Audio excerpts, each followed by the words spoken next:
शिकत आहे. आदरणीय मुख्याध्यापक शिक्षक आणि माझे मित्रमैत्रिणींनो, आज आपण गुरु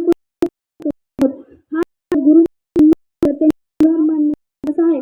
गुरु म्हणजे अन्न, गुरु म्हणजे प्रकाश, गुरु म्हणजे आणि न्यायाच्या प्रकाशाकडे घेऊन जातात. वडील आणि शिक्षक जो पण आपल्याला दाखवतो ते सर्वजण आपले गुरुच आहेत. ते आपल्याला शिकवतात, समजावतात, चुका सुधारतात आणि पुढे जाण्याची प्रेरणा देतात. प्राचीन काळात विद्यार्थी गुरुकुलात राहून शिक्षण घेत होते. गुरु आणि शिष्याचं हे नातं पवित्र मानलं पवित्र. गुरुमुळेच आपण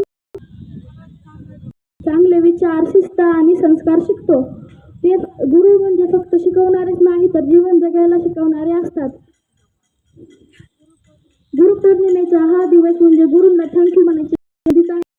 ते आपण आपले सगळे गुरु कधी विसरू नये. ते जे शिकवतात ते आपल्याला आयुष्यभर उपयोगी पडते.